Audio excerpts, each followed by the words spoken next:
Heredé la mansión de mi abuelo, pero el verdadero testamento estaba en el sótano, una melodía que exige una voz de cada generación.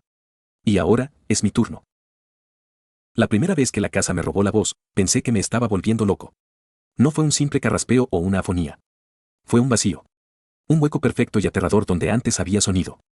Abrí la boca para gritar, para maldecir el silencio que de pronto lo llenaba todo, pero de mis labios solo salió un soplo de aire inútil, como el último suspiro de un fantasma. Y en medio de esa quietud absoluta, desde las profundidades del sótano, una melodía débil, antigua y terriblemente triste, comenzó a sonar.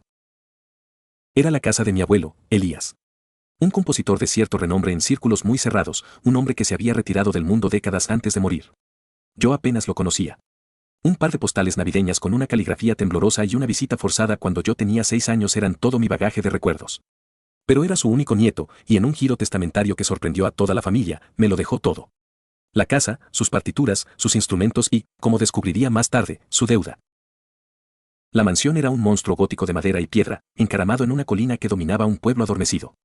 Olía a polvo, a resina de pino y a un tipo de soledad tan densa que casi podías tocarla. Las primeras semanas fueron un ejercicio de arqueología. Desempolvé pianos de cola cubiertos con sábanas blancas que parecían sudarios, catalogué cientos de partituras manuscritas y traté de ignorar la sensación constante de ser observado. Y luego estaba el sótano. La puerta del sótano era una anomalía. Mientras que el resto de la casa tenía puertas de roble ornamentado, esta era una plancha de hierro macizo, con un cerrojo industrial que parecía sacado de un búnker de la Guerra Fría. No había llave. Mi abuelo no había dejado ninguna. Mi primo, Marcos, que vino a ayudarme a instalarme, se encogió de hombros. El abuelo siempre fue un excéntrico, dijo, golpeando la puerta con los nudillos. Probablemente guardaba ahí sus licores caros. O sus fracasos.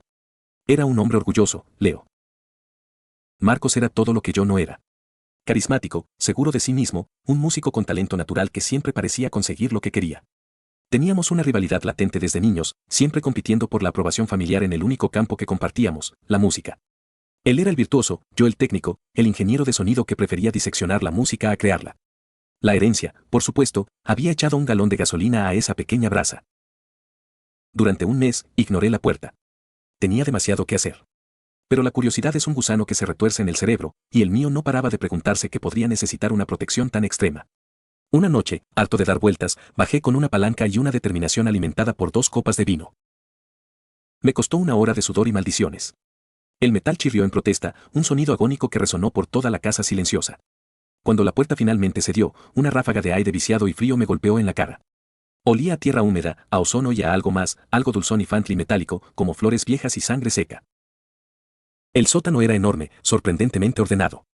Estanterías llenas de tarros sellados con cera, herramientas antiguas y, en el centro exacto de la habitación de piedra, sobre un pedestal de terciopelo raído, un gramófono. Un modelo antiguo, con una bocina de latón con forma de flor. Y sobre el plato, un único disco de pizarra, sin etiqueta. Mi corazón de técnico de sonido dio un vuelco. Era una pieza de museo. Con cuidado, limpié el polvo y giré la manivela. La aguja bajó con un siseo suave. Y entonces, la música comenzó. No era una sinfonía, ni una ópera. Era una nana. Una melodía simple, interpretada por un piano solitario. Pero había algo profundamente perturbador en ella. Las notas parecían llorar, cargadas de una melancolía que se te metía en los huesos. Era la pieza más triste que había escuchado en mi vida. Me quedé allí, hipnotizado, hasta que la última nota se desvaneció en el silencio y la aguja llegó al final, repitiendo su rítmico chasquido. No pasó nada más esa noche. Subí, cerré como pude la puerta de hierro y me fui a la cama, con la melodía aún resonando en mi cabeza. El primer incidente ocurrió a la mañana siguiente. Me desperté, fui a la cocina a prepararme un café y quise cantarolar una canción que tenía en la cabeza. Nada. Ni un sonido. Pensé que era una simple afonía matutina, pero la sensación era distinta. Era como si el mecanismo, el propio concepto de usar mis cuerdas vocales, se hubiera desconectado. Fue entonces, en ese pánico silencioso, cuando la escuché. La nana del sótano, apenas un susurro, parecía venir de todas partes y de ninguna a la vez. Duró unos 10 segundos y luego se desvaneció. Y justo cuando se detuvo, mi voz regresó con una tos seca. Lo achaqué al estrés, al vino, a la sugestión. Era una casa vieja y crujiente. Mi mente me estaba jugando una mala pasada. Pero se repitió. 3 días después, mientras hablaba por teléfono con mi madre, mi voz se cortó a mitad de una frase. Silencio absoluto.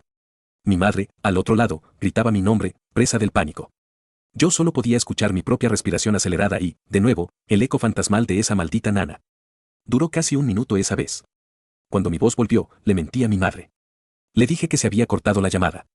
Colgué temblando. Empecé a obsesionarme. Coloqué micrófonos de alta sensibilidad por toda la casa, conectados a mi portátil. Quería capturar ese sonido, analizarlo, demostrarme a mí mismo que tenía una explicación lógica. Tuberías, el viento, un vecino con un gusto musical pésimo. Cualquier cosa. Durante una semana, no pasó nada. Empecé a relajarme. Quizás Marcos tenía razón y yo solo necesitaba salir de esa tumba de casa. Invité a Marcos a cenar. Quería su opinión, aunque me costara admitirlo. Esa noche, mientras le mostraba el gramófono, volvió a suceder. Estaba explicándole la acústica peculiar del sótano cuando las palabras murieron en mi garganta. Me quedé con la boca abierta, jadeando en silencio. El pánico se reflejó en mis ojos. Marcos frunció el ceño. Leo. ¿Qué pasa? ¿Te encuentras bien? Intenté señalar mi garganta, sacudir la cabeza. Y entonces, la oímos los dos. La nana. Más clara que nunca, sonando desde el gramófono, cuya aguja descansaba inmóvil a un lado del disco. La cara de Marcos palideció. No era sorpresa. Era reconocimiento. Un terror profundo y familiar. Apágalo, susurró, retrocediendo hacia la puerta. No puedo, logré articular en un graznido ronco, mi voz regresando débilmente. Apágalo, joder. No dejes que termine. Se abalanzó sobre el gramófono y, con un movimiento brusco, arrancó el disco del plato. El sonido se cortó al instante. El silencio que siguió fue más aterrador que la música. Marcos sostenía el disco con manos temblorosas, su rostro era una máscara de horror. ¿Qué demonios era eso? Pregunté, mi voz aún temblorosa. La deuda de la familia, dijo, sin mirarme. El abuelo intentó romper el ciclo. Pensé que lo había conseguido. Esa noche, Marcos me lo contó todo. Una historia que sonaba a delirio febril, a cuento de terror gótico. Nuestra familia, los Velasco, no siempre había tenido talento musical. Hacía generaciones, un antepasado nuestro, desesperado por la fama y el reconocimiento, había hecho un pacto. No con el diablo, sino con algo más antiguo. Una entidad, una presencia que se alimentaba del sonido más puro, la voz humana. A cambio de un don musical sin parangón para su linaje, prometió una voz de cada generación. La entidad, a la que llamaban el coleccionista, no mataba a sus víctimas. Simplemente la silenciaba para siempre, absorbiendo su capacidad de hablar, cantar o gritar, y la añadía a su colección. La nana era su llamada, su forma de marcar a la siguiente ofrenda. Mi abuelo, Elías, había sido el primero en rebelarse. Descubrió la verdad y, en lugar de aceptar su destino o señalar a un sucesor, usó todo su genio musical y su conocimiento de lo oculto para crear una prisión para la entidad. No podía destruirla, pero podía contenerla. La prisión era el disco. La melodía no era una canción, era un sello sónico. Mientras el disco permaneciera intacto y sin sonar, el coleccionista estaría atrapado. Por eso se aisló del mundo. No era un ermitaño, era un carcelero. Pero tú lo has liberado, Leo, dijo Marcos, sus ojos clavados en los míos, una extraña mezcla de miedo y acusación. Al tocar la canción, has roto el sello. Ahora tiene hambre. Y tú eres el siguiente en la lista. La sangre se me heló en las venas. Todo encajaba de una manera horrible y demencial. Los silencios forzados. La nana fantasmal. El terror en los ojos de Marcos. No era una casa encantada. Era una jaula, y yo acababa de abrir la puerta. ¿Qué hacemos? Pregunté, la voz apenas un susurro. Hay que volver a encerrarlo, respondió, su compostura regresando lentamente. El abuelo dejó diarios. Tienen que estar en alguna parte. Describen el ritual, todo el proceso. Tenemos que encontrarlos. Los días que siguieron fueron una pesadilla de paranoia y búsqueda frenética. Cada crujido de la casa me hacía saltar. Dejé de hablar a menos que fuera absolutamente necesario, temiendo que cada palabra pudiera ser la última. Los ataques de silencio se hicieron más frecuentes, más largos. Durante uno de ellos, que duró casi una hora, vi algo. Un movimiento en el rabillo del ojo, en un espejo del pasillo. Una sombra alta y delgada, sin rasgos, que pareció inclinarse hacia mí, como si escuchara atentamente mi silencio. Grité, pero de mi garganta no salió nada. La figura se desvaneció cuando mi voz regresó en un sollozo ahogado. Marcos y yo registramos el estudio del abuelo, un caos de partituras y libros de acústica y física teórica. Finalmente, detrás de un falso fondo en su escritorio, encontramos los diarios. Varios volúmenes encuadernados en cuero, llenos de la caligrafía apretada y nerviosa de mi abuelo. Las páginas contaban una historia de terror que superaba con creces la versión de Marcos.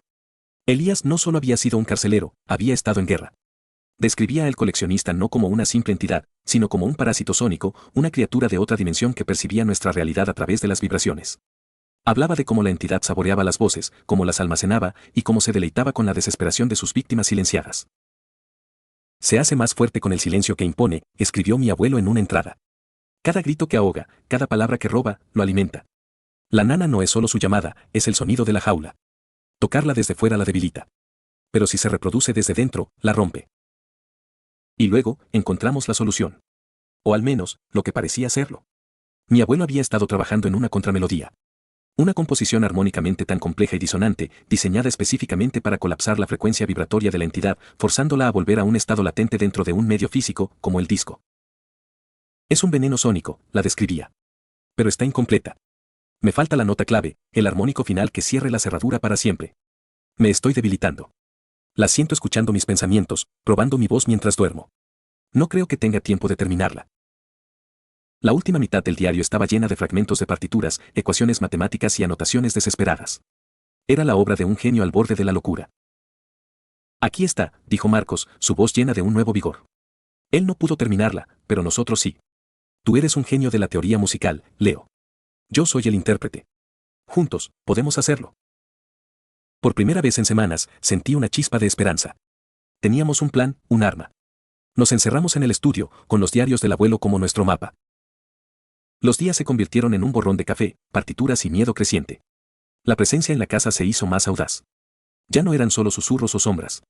Los objetos se movían solos. Las puertas se cerraban de golpe. Una noche, todos los instrumentos de la casa, los pianos, los violines, los chelos, empezaron a sonar a la vez, una cacofonía infernal que solo se detuvo cuando Marcos y yo nos tapamos los oídos y gritamos hasta quedarnos sin aliento.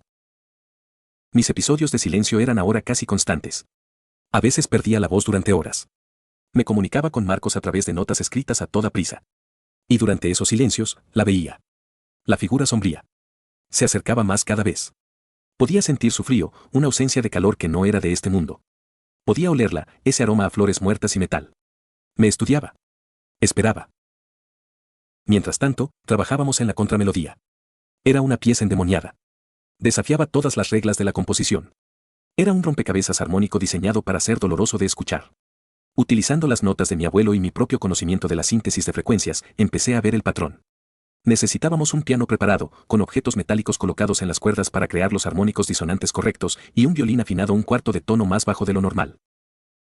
Fue durante una de estas sesiones, mientras yo escribía frenéticamente una secuencia de acordes, cuando me di cuenta de algo extraño. Marcos, que estaba revisando uno de los diarios, tenía una expresión que no logré descifrar. No era miedo. ¿Era codicia? Encontré algo, dijo, cerrando el libro de golpe. El abuelo describe la naturaleza del pacto. El don musical no es genérico. Se transfiere. La voz robada alimenta el talento del siguiente músico de la familia. Por eso yo siempre fui mejor que tú, Leo. Mi padre fue el hermano del abuelo. Él aceptó el pacto. Se ofreció voluntario para que su voz fuera tomada, para darme el don a mí. Lo miré, atónito. No tenía sentido. Su padre, mi tío, había muerto de cáncer de garganta. Así nos lo habían dicho. No tuvo cáncer, dijo Marcos, su voz bajando a un susurro conspirador. Perdió la voz un día y se consumió en silencio. La familia lo ocultó. El abuelo lo sabía. Por eso te dejó la casa a ti. Quería romper la cadena. Te eligió a ti porque no tenías el don. Creía que estarías a salvo. Mi mente daba vueltas. El resentimiento que siempre había sentido hacia el talento sin esfuerzo de Marcos se retorció y se convirtió en algo mucho más oscuro. Mi vida entera, mi mediocridad musical, había sido el efecto colateral de un sacrificio que había convertido a mi primo en un prodigio. Pero hay más, continuó, sus ojos brillando con una luz febril. El ritual para aprisionar al coleccionista requiere un ancla. Una voz que cante la nota final de la contramelodía. Esa voz queda atrapada con la entidad. Silenciada para siempre. Es el sacrificio definitivo para cerrar la jaula. El aire se escapó de mis pulmones. El plan del abuelo no era solo una solución musical, era un suicidio. Él iba a hacerlo, dije, mi voz apenas audible. Iba a sacrificarse. Sí, confirmó Marcos. Pero no tuvo tiempo. Y ahora, nosotros tampoco lo tenemos. Uno de nosotros tiene que hacerlo. La implicación flotó en el aire entre nosotros, pesada y venenosa. La entidad me quería a mí. Yo era la ofrenda designada. Parecía lógico que yo fuera el sacrificio. Pero al mirar a Marcos, vi la verdad en sus ojos.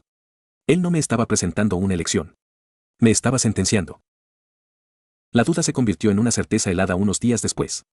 Estaba buscando un libro de referencia en la biblioteca del abuelo cuando una de las estanterías se movió. Detrás, había una pequeña caja fuerte.